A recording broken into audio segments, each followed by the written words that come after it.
listener, I mean, I'm all about it. You know, the guy wants to go out with a retirement fight, I think, in his hometown. You know, he's from Des Moines, and UFC's going to have a card there. He's just coming off that big win over Eddie Alvarez in Philadelphia, which is Eddie Alvarez's city, right, in bare knuckle. So he called the UFC and said, hey, let me back in. The UFC, in their own ways, being very cunning about it, right? They're using, you know, Jeremy Stephens, little heathen, already had some popularity, but by beating Eddie Alvarez, he's gotten some fame, right? And he signed a one-fight deal to fight in Des Moines, right? If he wins, I'm sure they'll give him a bigger contract or whatever. Maybe he'll continue in bare knuckle, but this is the kind of thing that happens when there's more opportunities. You know, UFC used to be very, I don't know how to say it, but like one way about fighters, like, nah, you're gone, sorry, later.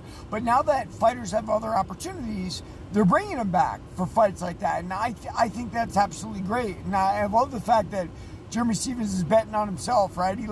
They said they offered him just a show purse that was higher, or a show and win purse. So he's betting on himself, and you know, I dig that, man. I also really like him fighting in his hometown. I'm glad he got the victory over Eddie Alvarez. I think one of the things about Jeremy Stephens' career, is that you know, it's proof positive. You can do some amazing things and beat some really incredible guys, and you can lose to average guys.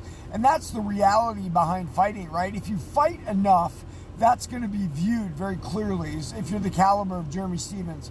But, you know, it's that old boxing thing, one loss, and people forget about you. And we're glad that UFC is not like that, right? Like, it's demonstrably not like that. And now that we got different sports guys can enter, like boxing, kickboxing, you know, MMA, bare knuckle, it's only going to get better. You know, people staying alive and being, you know, allowed second chances at careers, and I really believe that's good for everybody as a whole. I would say good for the sport, but yeah, it is good for MMA. It's good for boxing. It's good for everybody.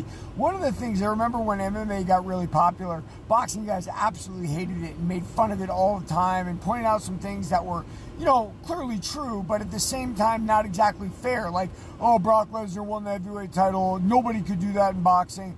Okay, fair enough, but Lesnar was a wrestler from the time he was little, a great college wrestler. So that's a big facet of MMA, right?